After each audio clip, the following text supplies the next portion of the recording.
في فيلا والدة بالعزم كانت واقفة إيمان مديرة مكتبه في الشركة. كانت واقفة في المطبخ بتعمل سندوتشات لولاده. كان عنده ولد وبنت. نيفين بنته عندها 6 سنين وعمر كان عنده 7. كانت خارجة من المطبخ، شافت والدة بالعزم خارج من الحمام والفوط حوالين وسطه، ومن فوق ما كانش لابس أي حاجة. ايه ده؟ انت لسه هنا إيمان ولا ايه؟ انا بحسب ان انت مشيتي، انا متأسف قوي. إيمان حطت وشها في الأرض وكانت واقفة محروجة. أنا اللي متأسفة قوي يا والد بيه، بس نيفين بنت حضرتك كان عليها واجبات كتيرة وكنت قاعدة معاها علشان نعملها. أنا هطلع لها الأكل دلوقتي وهمشي على طول. أنا يا ست اللي متأسف قوي، تعبينك معانا يا إيمان، بس انت عارفة بقى من بعد أمهم الله يرحمها وهم بيحبوا وجودك معاهم قوي. في الوقت ده دخلت نانسي خطيبة وليد. كانت جميلة قوي على عكس إيمان اللي جمالها كان أقل من العادي. ايه ده؟ أنا شكلي جيت في وقت غير مناسب ولا ايه؟ ايه المنظر ده يا وليد؟ ايه طريقة كلامك دي يا نانسي؟ أنا كنت نازلة أعمل حاجة أشربها وكنت لسه خارج من التويليت. بعد إذنكم أنا هطلع أغير هدومي. طلع وليد على أوضته وقربت نانسي من إيمان. ريحي نفسك يا إيمان وبلاش يا حبيبتي تتعبي نفسك أكتر من كده. أنا عارفة قصدك من كل اللي بتعملي ده، بلاش ترسمي أكتر من كده. في إيه يا ست نانسي؟ أنا مش فاهمة قصد حضرتك خالص من الكلام ده. فيه يا حبيبتي إن أنت بترسمي على وليد خطيبي، بس أنتي لو أنت فاكرة إن ممكن يبص لواحدة زيك تبقي بتحلمي. هو أنت مش بتشوفيش نفسك في المراية؟ لا، لازم تبصي في المراية كويس وتشوفي جمالك عامل إزاي. لو سمحتي ما يصحش أبدا الكلام اللي حضرتك بتقولي ده. اسمعيني بقى يا إيمان، آخرك في البيت ده الساعة 8 بالليل وتمشي قبل ما وليد خطيبي يرجع من الشركة. بعدين أنا مش شايفة إن ليكي لازمة أصلا هنا في الفيلا. لو محتاجة أي مساعدة مادية يا ست أنا هديكي، ويا ريت ما تجيش هنا تاني. بعدها مشيت إيمان وهي بتبكي. ركبت الأتوبيس وكانت مروحة بيتهم. كانت قاعدة في الأتوبيس بتفكر، معقولة شكل وحش للدرجة دي؟ فعلا نانسي عندها حق. ازاي واحد زي والد بيه هيبص لواحدة زيي، وخاصة يعني ان هو بسم الله ما شاء الله زي القمر. لقت واحد واقف جنبها، كان الكمساري. لو سمحت يا مدام، التذكرة بتاعتك. ايمان اتضايقت قوي من كلمة مدام. التذكرة هي حضرتك. بص للتذكرة ومشي. ايمان بعد ما مشي طلعت مراية من شنطتها وبصت فيها. معقولة يكون شكل مدام فعلا؟ ايوه هو عنده حق، بتخني ده وبالنضارة اللي انا لابساها وشعر ده لازم يقول عليا مدام. هو في انسة بالمنظر ده؟ وبعدها روحت على البيت ولقت مامتها قاعدة على مكنة الخياطة. ايمان كويس ان انت جيتي يا حبيبة ماما. تعالي بقى قيس الفستان ده، الفستان ده هياكل منك حتة. مش عايزة اقيس حاجة يا ماما. انت عاملة اكل ايه النهاردة؟ عاملة محشي يا حبيبة قلب ماما، محشي وفراخ محشية، وقلت اما اعمل جنبهم حاجة خفيفة فعملتلك شوربة كوارع. تسلم ايدك يا ماما. بقولك ايه يا ماما، هو انا شكل وحش؟ فشر، ده انت زي القمر يا حبيبتي. انت بس محتاجة تخسي شوية صغيرين وتسرحي شعرك كده وتظبطيه عند الكوافير وانت هتبقوا فل. انت عارفة يا ماما ان انا بحب الاكل قوي، علشان كده مش عارفة اخس. انا هقوم اكل وانام. طيب يا حبيبتي. بعدها قامت ايمان ودخلت المطبخ وقعدت تاكل في المحشي. وبعد ما خلصت اكل دخلت الاوضه بتاعتها، لقت كوثر صاحبتها بترن عليها.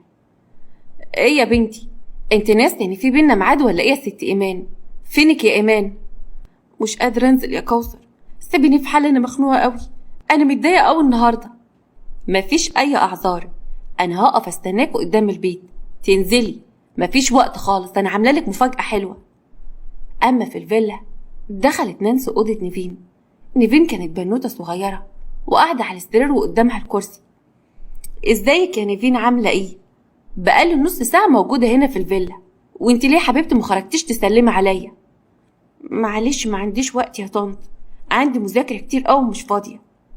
قعدت نانسي على الكرسي اللي جنب السرير ولقت فيه دبابيس. اي ايه ده؟ قامت بسرعه لما اتشكت من الدبوس. ايه ده؟ انت حاطه الدبابيس على الكرسي؟ معقوله في حد بيعمل كده؟ ما كانش قصدي، بس شكلك حلو قوي يا طنط. بعدها دخل عمر أخو نيفين وابن وليد، كان داخل عليها بكوباية عصير.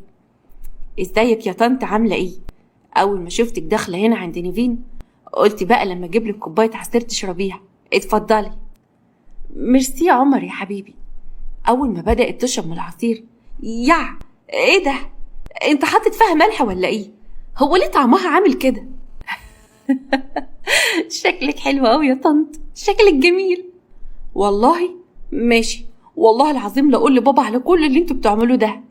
خرجت من الأوضة وكانت متضايقة من ولاد وليد قوي، ولقت وليد واقف في الريسبشن. ايه ده يا حبيبتي، مالك؟ شكلك عامل كده ليه؟ ايه اللي مضايقك كده؟ اللي اسمها ايمان دي بتسخن ولادك عليا يا وليد. انت ما تعرفش هما بيتصرفوا معايا ازاي، ده ولادك مش طايقيني. والله يا حبيبتي انا شايف ان انت ظلماها. ليه بس بتقولي كده؟ ده حتى ايمان دي بنت طيبه وفي حالها. ايوه ما انا عارفه، بقولك انا مش مرتاحه بوجودها هنا في الفيلا. بقولك ايه يا حبيبي، اللي اسمها ايمان دي مش لازم تيجي هنا مره تانية. ما انت عارفه ان هي الست الوحيده اللي بتعرف تاخد بالها من ولادي.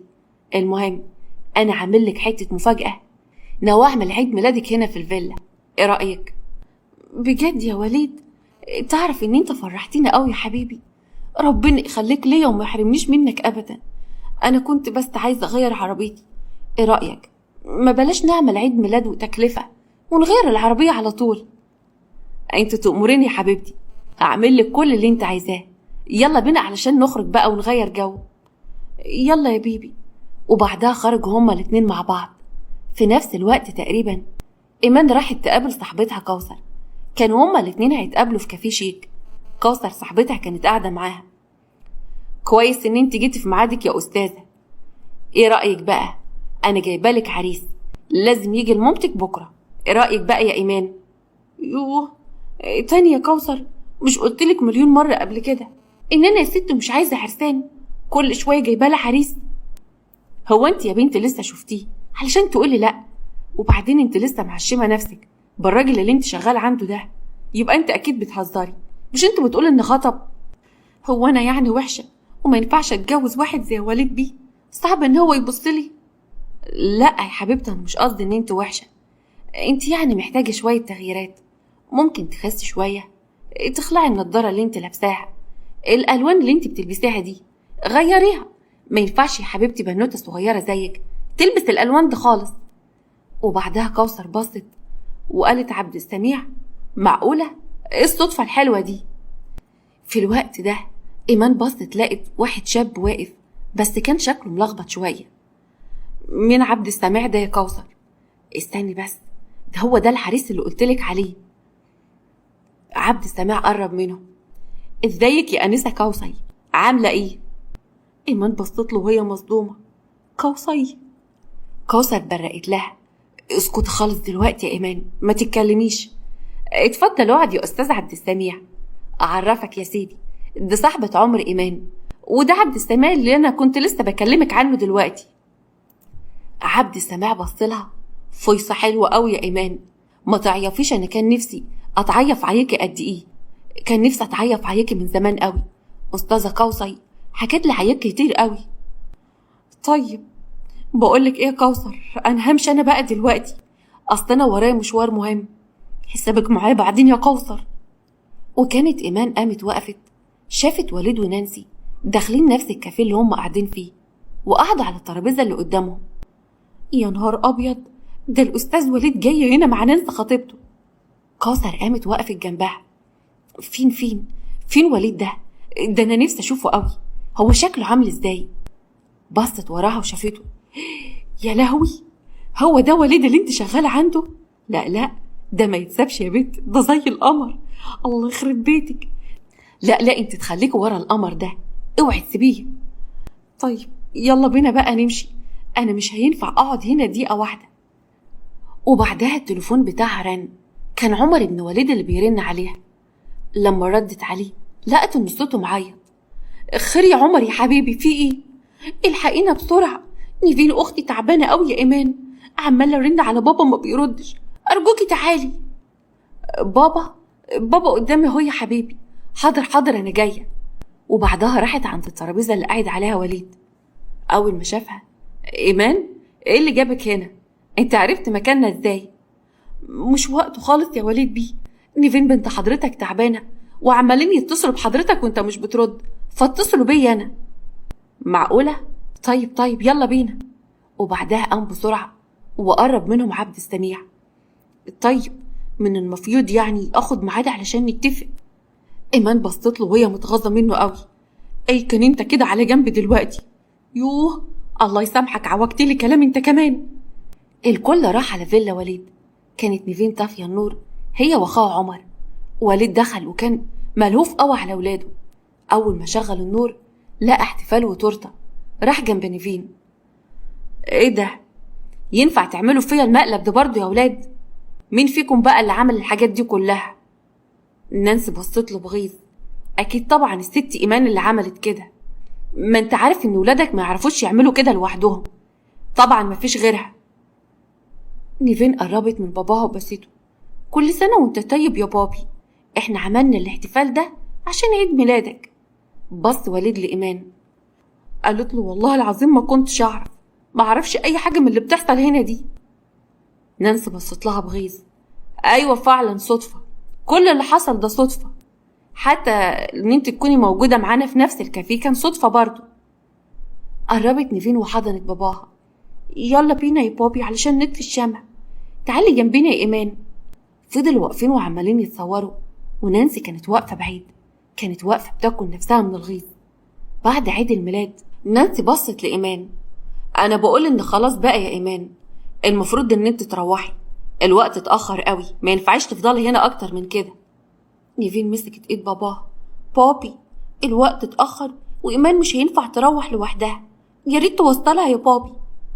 أيوة صح عندك حق، يلا يا نانسي، يلا يا حبيبتي علشان نروحك وبعد كده هوصل إيمان.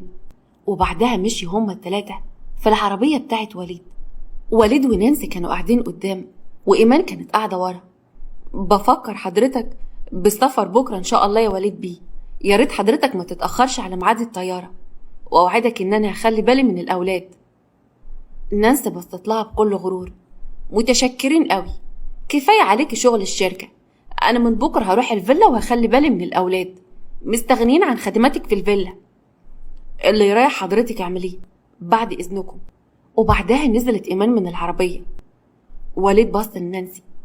هو الكلام اللي انت قلتيه ده حقيقي؟ معقولة يا حبيبتي ناوية انت تروحي تقعدي مع الأولاد؟ طبعا يا حبيبي، ما أنا لازم أعودهم عليا من دلوقتي، لازم يتعودوا على وجودهم معايا. انت ناسي ان أنا وانت هنتجوز قريب؟ مش عارف أشكرك ازاي يا حبيبتي على اللي انت بتعمليه ده. وبعدها روحت نانسي على بيتها. وليد روح البيت وتاني يوم دخل أوضة الأولاد. كانوا واقفين قدام المراية ونيفين قربت منه. صباح الخير يا بابي، انت رايح الشركة بدري النهاردة يعني؟ يا حبيبتي أنا مسافر، لازم أسافر دلوقتي حالا وعندي طيارة. أكيد طبعا يا بابي، إيمان هتيجي تقعد معانا صح؟ لا يا حبيبتي، نانسي اتفقت معايا إن هي اللي هتيجي تقعد معاكم هنا في الفيلا. لو سمحت يا نيفين، أنا مش عايز أي مشاكل معاها. يبقى يا بابي اشمعنى نانسي دي؟ ما كل مرة إيمان اللي بتيجي تقعد معانا. نيفين يا ريت يا حبيبتي تسمعي الكلام، اللي هتعيش معاكم بعد كده على طول هي نانسي، فلازم تتعودوا على بعض. تمام يا بابي حاضر اللي تشوفه. وراحت نيفين وعمر على المدرسة. وبعد يوم دراسي طويل راحت نانسي المدرسة علشان تاخدهم بعربيتها. نزلت من العربية وراحت حديقة المدرسة. لقت نيفين واقفة. ينفع كده؟ أنا بقالي ساعة واقفة في الشارع تحت، ما نزلتيش ليه؟ مش عايزة أروح معاكي، أنا واقفة هنا مستنية إيمان. هو مفيش فايدة فيكي أبدا، يلا امشي قدامي. بعدها جت مدرسة. خير يا فندم، هو مين حضرتك؟ وازاي أصلا تتكلمي معاها بالطريقة دي؟ أنا أبقى مرات باباهم وجاية هنا علشان أخدهم، لأن وليد بيه مسافر دلوقتي برا البلد. مرات بابا مين؟ أنا أول مرة أشوف حضرتك، أنا معرفش الست دي. نيفين عيب أوي الكلام ده، ما ينفعش الهزار بتاعك ده في المدرسة. ايه ده؟ هو حضرتك كمان عارفة اسمي؟ أنا أول مرة أشوفك على فكرة. المدرسة في الوقت ده شكت في نانسي. ممكن حضرتك توريني البطاقة؟ مش بتقول إن انت مرات باباهم؟ أكيد اسمه موجود في البطاقة بتاعتك. لا، ما أنا وباباهم لسه هنتجوز، احنا مخطوبين دلوقتي. لسه مخطوبين. طيب يا فندم اتفضلي معايا، وبعدين نشوف بقى موضوع إذا كنت مرات باباهم أو خطيبته. مشيت نانسي ورا المدرسة وهي هتعيط من الحركة اللي عملتها معاه نيفين، واضطرت إن هي تتصل بإيمان. خير يا أستاذة نانسي، في حاجة ولا إيه؟ إيمان، لو سمحت تعالى على المدرسة حالا، نيفين عملت لي مشكلة كبيرة في المدرسة، تعالي بسرعة. حاضر حاضر يا ستي نانسي، أنا جاية حالا. وبعدها راحت إيمان على المدرسة ودخلت أوضة المديرة. إيمان جت أهي، رد عليهم يا إيمان لو سمحتي، وقولوا لهم أنا أبقى مين بالظبط. دي أستاذة نانسي، خطيبة وليد بيه. المديرة كانت قاعدة على مكتبها، بصت لنانسي. تمام يا مدام نانسي، بعد كده يا ريت لما تيجي تستلم الأولاد تيجي عندي هنا الأول مكتبي، لولا أنيسة إيمان جت كان الموضوع هيكبر. راحت نيفين جنب إيمان وقالت لها: ليه عملتي كده يا إيمي؟ أنا ما كنتش عايزة الست دي تيجي معانا. اسكتوا خالص دلوقتي يا نيفين، بابا مش هيسكت على الحركة اللي انت عملتها دي، امشوا قدامي. وبعدها روحوا على البيت والكل كان واقف في الريسبشن. نانسي بصت لإيمان بكل غرور. متشكرة قوي يا إيمان، تقدري تتفضلي دلوقتي وتروحي. تمام يا مدام نانسي، لو في أي حاجة يا ريت تكلميني في التليفون بعد إذنك. اتفضلي، وانتوا كل واحد فيكم يطلع على أوضته، يلا بسرعة. نيفين بصت لها. متشكرين، مش عايزين ناكل من ايدك حاجة. طلعوا على الأوض بتاعتهم وشوية وتليفون نانسي رن. كانت ميرهان صاحبتها. ازيك يا نانسي، عاملة ايه؟ فينك يا بنتي، محدش بيشوفك. عاملة ايه، وحشاني يا ميري. يا بنتي بقولك ان انا دلوقتي في فيلا وليد، ايه رأيك لما تيجي تشوف الفيلا اللي انا هتجوز وعيش فيها؟ بتعملي ايه عندك في الفيلا؟ على العموم انا بجد نفسي اشوف الفيلا بتاعته قوي. خلاص يا ستي هاجيلك على طول. وفعلا بعد شوية ميرهان راحت فيلا وليد، قعدت تتفرج على الفيلا. واو، حلوة قوي الفيلا دي يا نانسي. هما فين ولاده؟ مش قلت ان هو عنده عيلين؟ ايوه يا ستي، عنده نيفين وعمر، اكيد بيلعبوا فوق. ما تعرفيش الاولاد دول بيحبوني ازاي يا ميري. وبعدها دخلت نيفين بصينية الشاي ولابسة ملابس مبهدلة قوي. انا اسفة قوي يا نانسي، اتأخرت بالشاي، بس انا كنت بمسح الأوضة بتاعتك الاول زي ما قلتيلي. تحب اعمل لكم الاكل دلوقتي؟ نانسي بصت لها بغيظ. ايه اللي انت عاملاه في نفسك ده؟ الله يخرب بيتك، هو يا بنت حد طلب منك تعملي حاجة؟ انت بتستهبلي. يوه، نسيت اني ما ينفعش انزل بهدومي دي قدام الضيوف. انا يعني كنت عايزة اخلص اللي انت طلبتيه مني بسرعة يا نانسي. ميرهان بصت لنانسي باستغراب. حرام عليك يا نانسي، ايه اللي انت عاملاه في العيال ده؟ ده البنت لسه صغيرة قوي، بتشغلها هنا في البيت؟ امال لازم تشغلين ايه ده؟ لو ولد لو عرف هيقلب الدنيا. والله العظيم يا بنتي ما عملت حاجة، ده هي اللي عاملة كده في نفسها، تلاقيها بس عاملة فيها مقلب وبتوريك المنظر ده.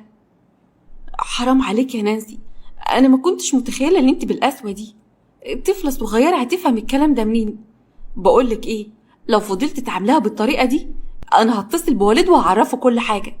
ايوه يا حبيبتي، انا ضميري ما يسمحليش ان اشوف حاجة زي كده واسكت عليها ابدا. ارجوكي بلاش تقولي حاجة يا ميرهان، وبلاش تتكلمي مع والد. والله العظيم اللي بيحصل ده سوء تفاهم، ده مقلب من نيفين بنته، وهي اللي عاملة في نفسها كده، انا ما طلبتش منها حاجة. وبعدها دخل عمر عليهم الريسبشن. خليتلك الجنينة زي الفل، أليستا رشيتها وقصيتها لك، وكمان ظبطتلك الورد وعملتلك قعدة حلوة قوي يا نانسي. مساء العسل. ميرهان بصت لعمر. ايه ده؟ معقولة ده يبقى ابن وليد؟ لا انا مش هقدر اتحمل اكتر من كده، انا همشي. حرام عليك يا نانسي اللي انت بتعمليه في العيال ده، بتستغل ان ابوهم مسافر وبتعملي كده. وبعدها سابتها ومشيت. نانسي كانت واقفة متغاظة قوي. والله العظيم لو اوريكم على اللي انتوا عملتوه. وبعدها عمر جري وكانت بتجري وراه. نيفين بقى استغلت الموقف وجابت التليفون وصورت نانسي وهي بتجري ورا اخوها، وبعتت لباباها رسالة. يرضيك يا بابا اللي بيحصل ده؟ شفت بقى خطيبتك بتعمل معانا ايه؟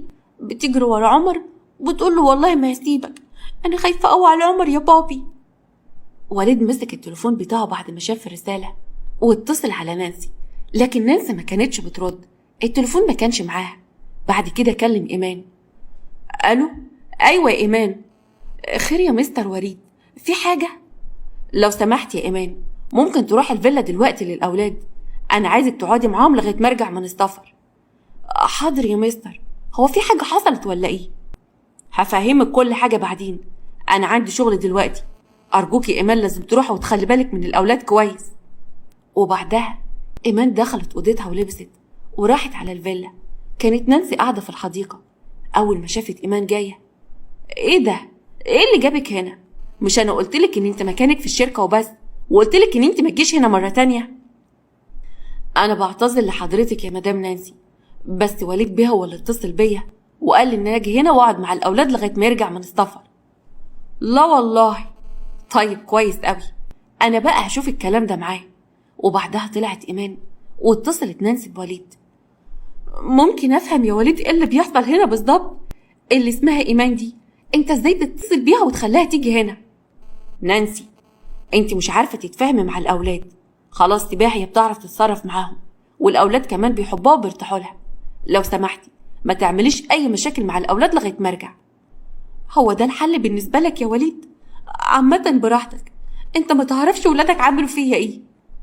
أرجوك يا نانسي، أنا عندي هنا شغل كتير قوي ومش فاضل الكلام ده. أرجوك كفاية مشاكل، أنا هقفل بقى السكة. قفل التليفون. أما في أوضة نانسي، نيفين كانت خارجة بتتسحب من أوضتها. إيمان لما شافتها لقيتها مخبية حاجة ورا ظهرها. قربت منها.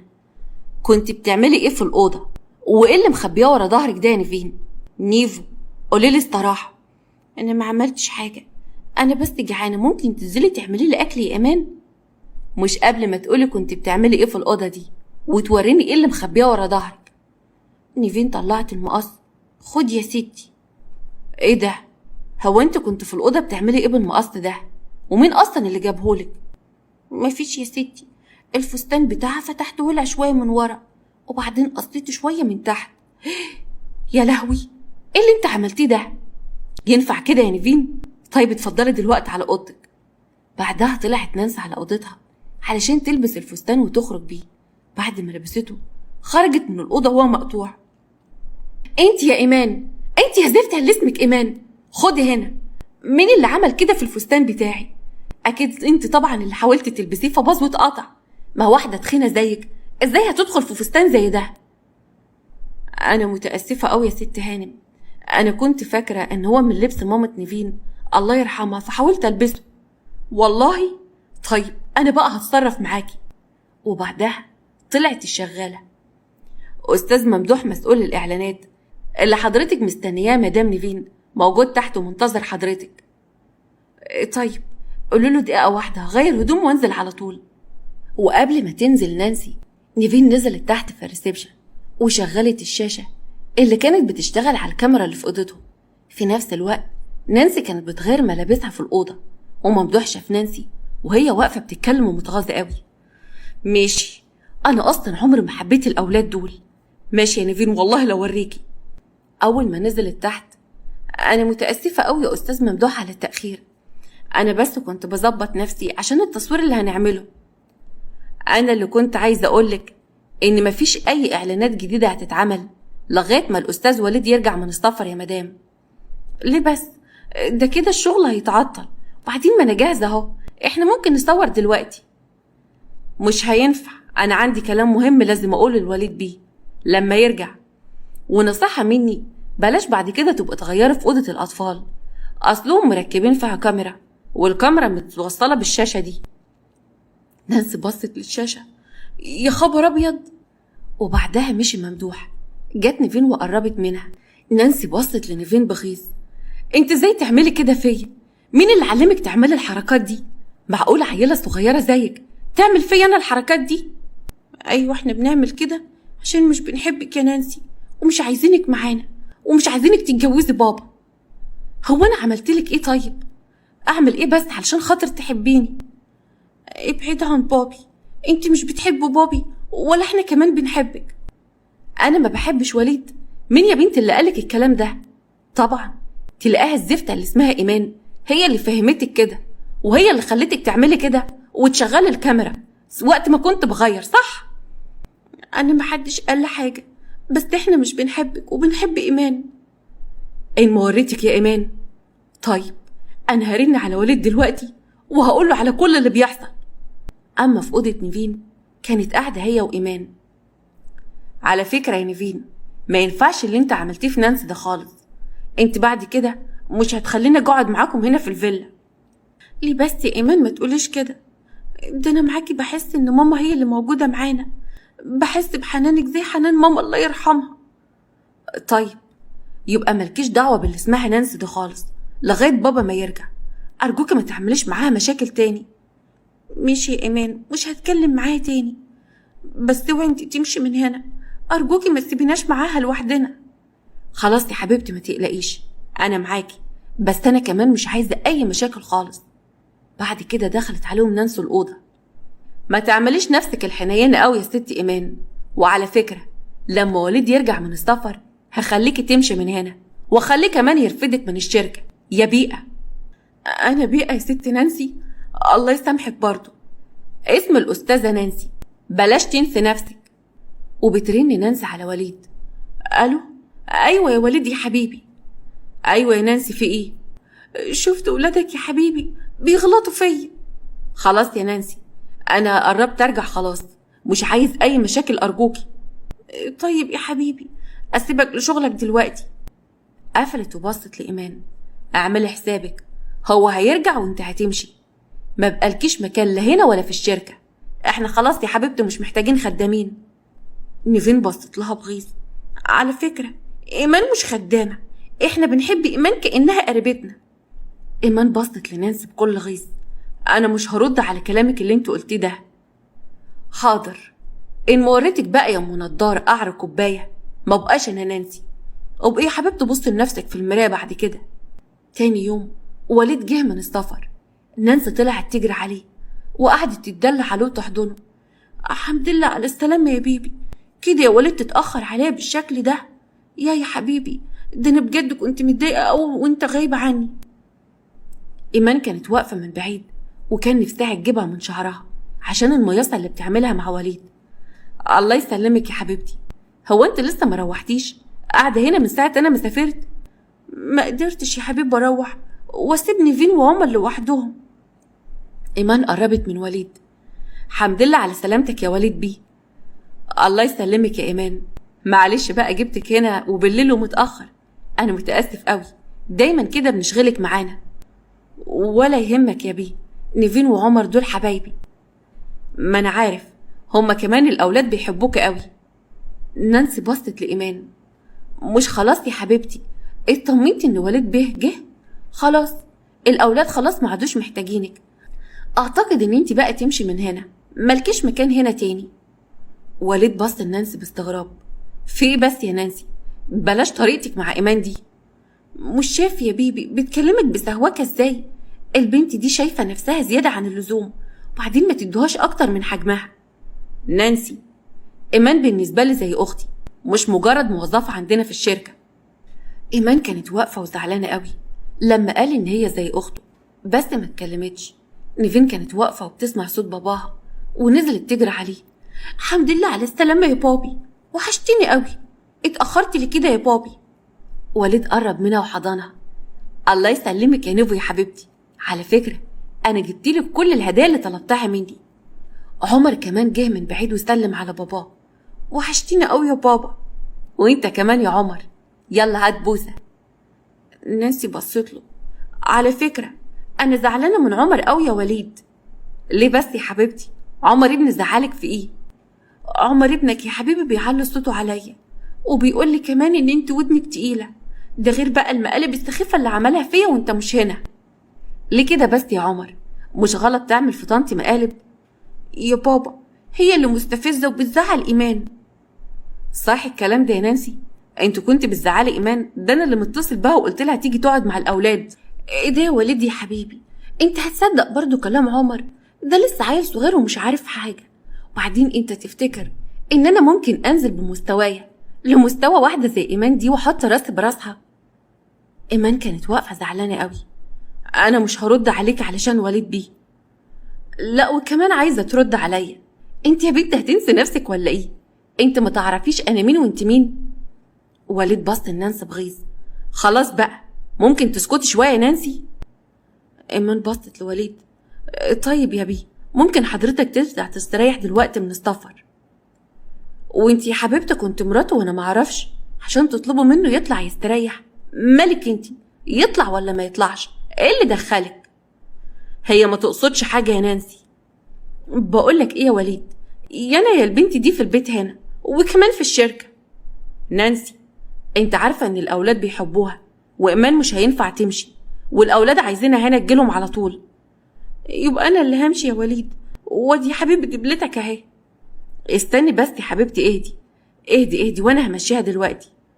ماشي يا حبيبي، لازم يعني تزعلني وتخليني اخلع الدبلة علشان تمشيها مكان من الاول؟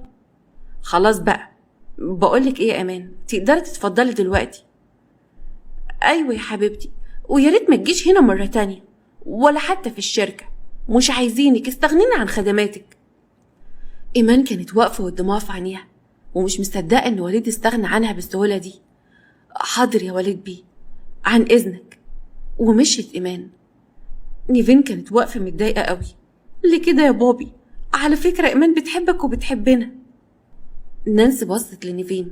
خلاص يا حبيبتي، انا اللي هتجوز بابا، ومش هنحتاج اللي اسمها ايمان خالص في حياتنا. انا هكون معاكم على طول وهشوف كل طلباتكم، ما تقلقيش يا نيفو، انا وانت هنكون اصحاب قوي. بس انا مش بحبك يا نانسي. وسابتها وطلعت تجري على اوضتها، ودخلت الاوضه وقعدت تعيط. شفت يا وليد؟ شفت ولادك بيعملوا ايه؟ عاجبك كده اللي بنتك قالتهولي؟ معلش يا حبيبتي، ما تزعليش منها، وبعدين هي لسه عيله صغيره، خدها على قد عقلها. بصراحه انا شايف ان الاولاد محتاجين وقت علشان يتعودوا عليكي.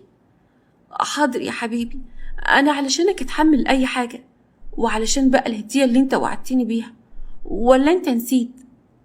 ربنا يخليكي ليا يا حبيبتي، انا عمري ما انسى اي حاجه تطلبها مني اجيبها لك من عينيا. ربنا يخليك ليا. عايزه اقولك ان انا جاي لناس مهمه قوي بكره، هيجوا هنا الفيلا علشان خاطر نتفق على شغل جديد. انا مش عايزه اجيب اكل من بره، ممكن بقى تعملي لي اكل؟ وبصراحه كده اللي كانت مسؤوله عن اشراف الاكل في الفيلا كانت ايمان، بما ان بقى ايمان مش هتيجي هنا تاني، فياريت انت اللي تاخدي بالك من موضوع الاكل ده. ماشي يا حبيبي، ربنا يوفقك، ما تقلقش خالص. تاني يوم جم الوفد اللي هيتفق على الشغل مع وليد في الفيلا. وليد كان واقف مع واحده وواحد كانوا في وسط الفيلا وباين عليهم ان هم ناس مهمين قوي. طيب يا جماعه، انا بقول قبل ما نتكلم في اي حاجه نتفضل على السفره الاول ناكل. اهدوا احنا ناكل مع بعض ونتكلم في الشغل، الاكل جاهز. الراجل رد عليه. ما كانلوش لزوم خالص يا وليد بيه التعب ده. بعدها راح قعد على السفره والاكل كان بايظ خالص. وبعد الناس ما مشوا، ممكن افهم ايه منظر السفره ده؟ ايه اللي انت عملتيه ده يا نانسي؟ انت خليتي الشكل زي الزفت قدام الناس. اعمل ايه بس يا بيبي؟ الشغاله اللي كانت هنا اول ما الزفته اللي اسمها ايمان دي مشيت، هي كمان مشيت وما عرفلهاش طريق. الظاهر كده هي اللي بتسلطهم، فانا ما عرفتش اعمل احسن من كده. في ايه يا نانسي؟ هو كل حاجه هتجيبها في ايمان؟ يا ريت بقى تطلعها من دماغك خالص. وبعدين في حد في الدنيا يحط الملوخيه بالشكل ده؟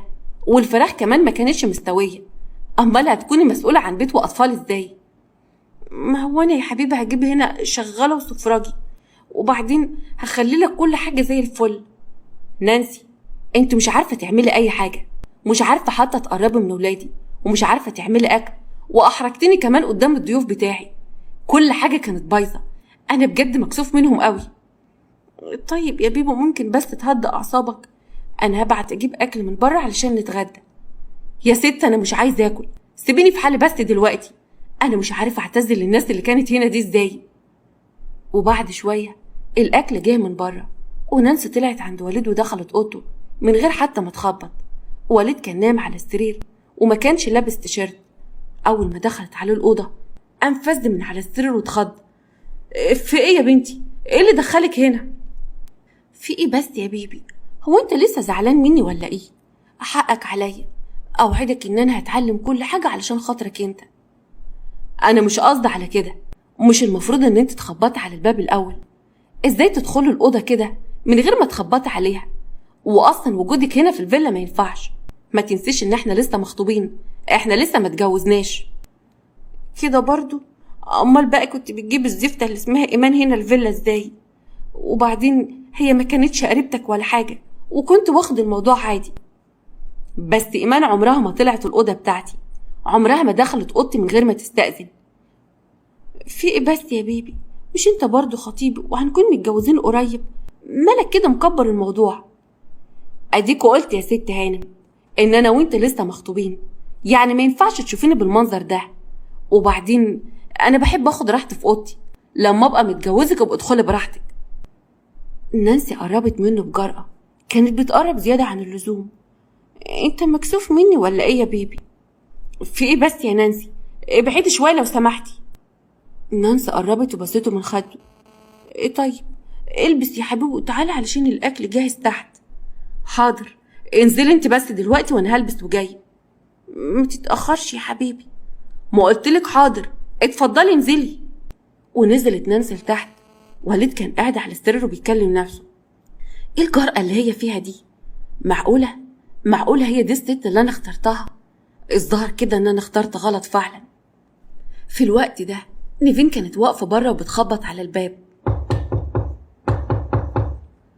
اتفضلي يا حبيبتي. بابي، انا عايزة اروح عند ايمان وحشتنا قوي يا بابي. ما ينفعش يا حبيبتي، ما ينفعش نروح لهم كده في اي وقت. بس انا عايزاها تيجي تقعد هنا يا بابي، انا مش حابة اقعد في الفيلا من غيرها. يا حبيبتي ما نانسي قاعدة معاكم. احنا ما بنحبش نانسي دي خالص، نانسي دي رخمة وشايفة نفسها. وعلى فكرة يا بابي، انا سمعتها كذا مرة وهي بتتكلم في التليفون وبتقول انها هتفضل معانا هنا لغاية ما تعمل لها المشروع اللي هي عايزاه، يعني عايزة تتجوزك عشان فلوسك. وليد كان بيكلم نفسه، معقولة؟ بس اكيد نيفين بنتي مش هتكدب يعني. بعدين هي جابت موضوع المشروع ده منين؟ لا، الظاهر كده ان نانسي فعلا ما بتحبنيش.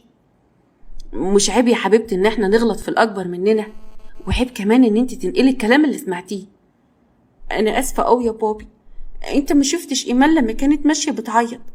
انا عايزه اروح اطمن عليها انا وعمر. طيب مش دلوقتي يا حبيبتي، بعدين هوديك عندها. بس يا بابي. معلش، ممكن نكمل كلامنا بعدين، انا تعبان دلوقتي. اما نانسي كانت واقفه تحت وبتنادى على وليد. يلا يا بيبي، اتأخرتي كده ليه يا وليد؟ حاضر انا جايه اهو. وليد بص لبنته. مش هتيجي تاكلي معانا يا نيفو؟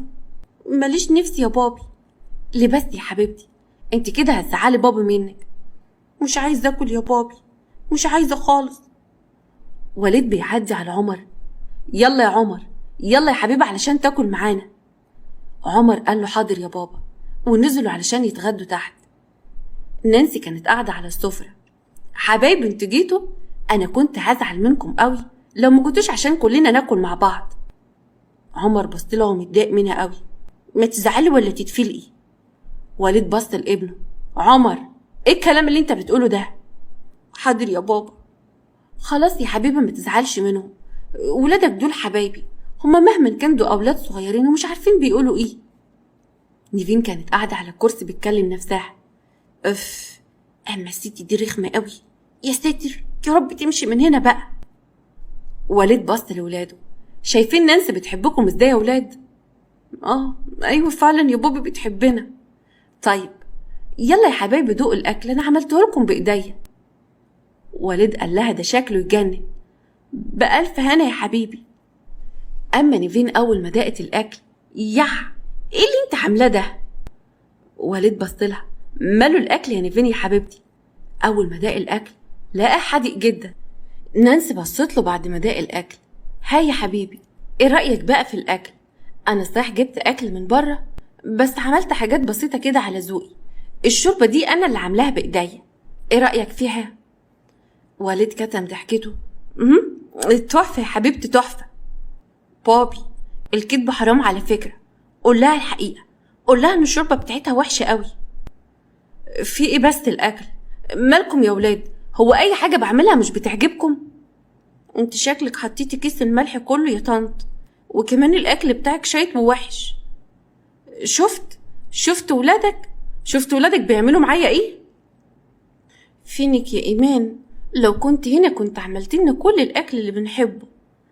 سمعت يا وليد؟ سمعت ولادك بيستفزوني باللي اسمها إيمان دي. اهدي بس يا حبيبتي، الأولاد طبعا ما يقصدوش. لا نقصد يا بابي، بصراحة إيمان أكلها أحسن من أكل نانسي بكتير. نانسي مش بتعرف أصلا تعمل الأكل. ماشي، حتى أنت يا وليد الظاهر كده إن أنا غلطانة إن أنا تعبت نفسي وعملت الأكل ده. استني بس يا حبيبتي ما تفهميش غلط. طيب يا وليد، أنا كنت عايزة أسألك على حاجة مهمة. هو احنا امتى يا حبيبي هنبدأ في المشروع بتاعي؟ وليد بصلها وهو مستغرب قوي. أيوة كده بقى، هي دي الكلمة اللي أنا كنت مستني أسمعها منك من زمان. أنت قاعدة هنا علشان المشروع بتاعك وبس. طيب لو قلتلك يا نانسي إن أنا مش هعملك المشروع ده هتقولي إيه؟ بس ده ما كانش اتفاقنا من أول يا وليد. أمال يعني أنا هتجوز واحد كان متجوز قبل كده ومخلف 2 لي بقى إن شاء الله. تمام يا نانسي، طالما أنت بقى عايزة تتجوزينا علشان المشروع اتفضلي اطلع بره. أنا مش عايزة أشوف وشك هنا مرة تانية.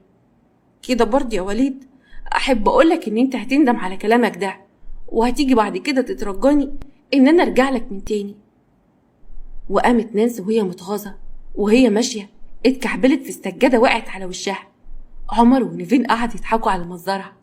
قامت وقفت ومشيت جري. ينفع كده يا أولاد اللي انتوا عملتوه ده؟ بتضحكوا عليها ليه؟ هي بصراحة منظرها كان مسخرة أوي وهي بتقع، بس برضه عيب. بصراحة يا بابي أنا مش عارفة نانسي دي كانت عاجباك فيها إيه، ده وحش قوي. لكن إيمان شاطرة وحنينة وبتعرف تعمل لنا كل حاجة. يا سلام، كل الحاجات الحلوة دي في إيمان وأنا مش واخد بالي. عارف يا بابي، كانت بتيجي بدري تعمل لك الفطار وتحطه لك في الأوضة بتاعتك، وهي اللي كانت بتحط لك ورد. وأول ما تطلع منها كانت بتفتح الأوضة وتخلي الشمس تدخل من البلكونة عشان الأمراض تبعد عنك. وقبل ما تيجي من الشركة كانت بتحط لك الأوضة كلها. أيوة فعلا، أنا كمان لاحظت إن هي أخدت المنبه وغيرت الرنة بتاعته علشان ما تزعجنيش. معقولة كل ده إيمان اللي كانت بتعمله؟ أيوة يا بابي، هي اللي كانت بتعمل كده. ده كمان يا بابي لما كانت بتيجي تبات معانا هنا ما كانش بيجيلها نوم خالص الا لما تشوف حضرتك جيت ونمت عشان تطمن عليك. كانت بتبقى قلقانه عليك قوي، وانت غايب كمان كانت بتبقى متضايقه وتدور على اي حاجه عشان ما تقعدش تفكر في غيابك. ولما كانت بتشوفك تعبان كانت بتفضل تعيط وما تاكلش. ياه، كل ده امان كانت بتعمله وانا مش واخد بالي. انا عمري ما لاحظت ان هي بتحبني او بتفكر فيا، عمري ما حسيت بكده خالص. انا قلت يعني هي موظفه وانا مديرها في الشغل. ما هي يا بابي ايمان دي ما بتعرفش في شغل الغلاسه والمياسه بتاعت نانسي، علشان كده نانسي كانت قريبه منك قوي يا بابي، وايمان ما كانتش عارفه تقرب وانت كمان ما حسيتش بيها. ايوه فعلا، هي باين عليها بنت محترمه وبنت ناس تعرفهم. انا بجد ندمان ان ما شفتش الصفات الحلوه دي قبل كده. تعرف يا بابي، في مره فضلت تنظف الفيلا كلها لغايه ما تعبت، ولما قلت لها انت بتعملي كده ليه قالت لي ان انا بتسلى. ولما انت بقى رحت الحفله مع اللي اسمها نانسي بهدلتها تاني. بهدلتها تاني بعد ما نظفتها؟ طيب ليه؟ عشان يا بابي كانت غيرانه ان انت رحت مع نانسي، بتغير عليك يا بابي. طيب ليه ما كنتش بتقولولي على الحاجات دي كلها؟ علشان هي اللي طلبت مننا كده. طيب ليه طلبت منكم كده؟ علشان ما تكسفهاش يا بابا او تزعق لها او تقول عليها ان هي بتتلزق فيك. ايمان كان نفسها ان انت تحبها علشانها هي، مش تحبها علشان افعالها. ياه، هو انا للدرجه دي كنت اعمى ومش حاسس بيها؟ ما ترن عليها يا بابي. وليد مسك تليفونه بيرن على ايمان، لكن التليفون كان مغلق. هيا بابي بيرن. للاسف يا ولاد تليفونها مغلق. طيب يا بابي روح لها. ممكن ما ترضاش تقابلني بعد ما مشيتها من هنا؟ شكلها كانت ماشيه زعلانه قوي. يا بابي ايمان طيبه قوي وبتنسى بسرعه، روح لها انت بس. تفتكروا لو رحت لها هتسامحني؟ ايوه هتسامحك، بس بسرعه الحق وروح لها. خلاص انا هروح اجيب عنوانها من الشركه واروح لها. وركب وليد العربيه بتاعته وراح شركته علشان يجيب عنوانها من الملف. في الشركه الموظف كان واقف قدام وليد. اهلا بحضرتك يا ولاد بيه. تسلم. ممكن بس تجيب لي ملف الأستاذة إيمان؟ إيمان؟ ده قدمت استقالتها يا وليد بيه. إزاي تقدم استقالتها؟ طيب ما أنا أكيد موافقتش على الاستقالة دي. ممكن بس تجيب لي عنوانها بسرعة؟ حاضر يا فندم، عنوانها هيكون موجودة عند حضرتك. بعد مرور شوية من الوقت الموظف جه ومعاه ورقة. اتفضل حضرتك، ده عنوانها. متشكر قوي. وأخد وليد الورقة وركب عربيته وراح على العنوان اللي ساكنة فيه إيمان، وفتحت مامتها الباب. أهلا وسهلا، من حضرتك؟ أنا وليد، مدير الشركة اللي إيمان بنتك شغالة فيها. أهلا يا وليد بيه، اتفضل. اعذرني يا وليد بيه، البيت مش قد المقام. لا أبدا يا طنط، ما تقوليش كده. مامتها قعدت تنادى عليها: يا إيمان يا إيمان، تعالي يا حبيبتي، ده الأستاذ وليد هنا. إيمان أول ما سمعت اسمه ما كانتش مصدقة، طلعت علشان تشوف ايه اللي بيحصل. لما لقيته واقف قدامها: وليد بيه، أهلا وسهلا، أهلا بحضرتك. مامتها بصت لهم: أنا هدخل أعمل لك كوباية عصير. ومامتها دخلت المطبخ تعمل العصير. ايه اللي مشاكي من الشركة يا إيمان؟ مش حضرتك اللي قلت لي امشي انت والأستاذة نانسي، وقلت لي كمان ان انا ما اروحش الشركة تاني؟ يا ست انا كنت غلطان وجاي دلوقتي علشان اقولك لازم ترجعي. انا متأسفة يا وليد بيه، انا اسفة مش هقدر ارجع الشركة تاني. بس نيفين وعمر زعلانين قوي وعايزينك وبيحبوكي. نانسي هانم هتكون معاهم ومش هكون السبب في المشاكل بعد كده، انا لازم ابعد. بس نانسي دي لازم تنسيها خالص. مش فاهمة، تعالي معايا وانت هتفهمي. اروح معاك فين بس يا بيه؟ الام دخلت بالعصير. اتفضل. تسلم ايدك يا طنط، بألف هنا يا ابني. بعد اذنك يا طنط، ممكن اخد ايمان معايا مشوار وهرجعها لك تاني؟ اتفضل يا حبيبي. يلا ادخلي يا ايمان، ادخلي غيري هدومك وانا مستنيكي. دخلت ايمان اوضتها تغير هدومها. بعد ما خلصت طلعت بره الصاله: انا جاهزه. وليد قرب منها ومسك ايديها. ايمان في الوقت ده حست بشعور غريب قوي، كانت فرحانه. وليد فتح لها باب العربيه. اتفضلي يا اميرتي. ايمان كانت بتبص عليه وهي مستغربه، كان بيعملها بطريقه مختلفه عن كل مره. ما تستغربيش قوي كده. هو في ايه بالظبط؟ هو احنا رايحين على فين؟ يا ست هتعرفي كل حاجه لما نوصل. ماشي. وبعدها راح على الفيلا ومعاها ايمان. نيفين وعمر جريوا عليها. نيفين قربت منها وحضنتها: يا حبيبتي ايمي وحشتيني قوي. انتي كمان يا نيفو وحشتيني. انا مش فاهمه اي حاجه خالص، هو ايه اللي بيحصل؟ احنا قلنا لبابي على كل حاجه وقلنا له ان انتي بتحبيه، وبصراحه كده مش عايزينك تمشي من هنا خالص. ازاي يعني؟ وبعدها وليد طلع من جيبه خاتم سولوتير. تتجوزيني يا ايمان؟ انا كنت غلطان لما كان كل تفكيري في الشكل وبس. انا متاسف قوي ان ما حسيتش بمشاعرك الفتره اللي فاتت دي كلها. انت ما تعرفش يا وليد، انا كان نفسي اسمع الكلمه دي من امتى. بصراحه انا بحبك من زمان. عمر خرج من الاوضه. ما خلاص بقى يا بابي، نخلي الفرح الخميس الجاي عشان ايمان تفضل معانا على طول. وبعدها ايمان كانت فرحانه قوي، واول حاجه فكرت فيها ان هي تغير شويه من شكلها. بقت تلبس عدسات مكان النضاره، وحاولت ان هي تخس شويه. ويوم الفرح وليد كان واقف قدامها. ايه الجمال ده كله؟ معقوله انا ما كنتش شايف الحلاوه دي مع انها كانت قدامي طول الوقت؟ اما انا صح كنت اعمى. انا كان نفسي اخس قبل فرحنا كمان شويه علشان اعجبك اكتر. تعرفي ان انت حلوه كده، انت حلوه في كل حاجه لانك حلوه من جوه، واللي حلو من جوه دايما على طول بيبان حلاوته من بره. وبعدها اتجوزت ايمان من وليد اللي كان مبسوط جدا معاها، وعرف ان الشكل عمره ما كان مقياس للسعاده ابدا. وبكده تكون خلصت قصتنا. اتمنى ان القصه تكون عجبتكم. انتظرونا في قصه جديده، واشوفكم بكره على خير في قصه جديده ان شاء الله.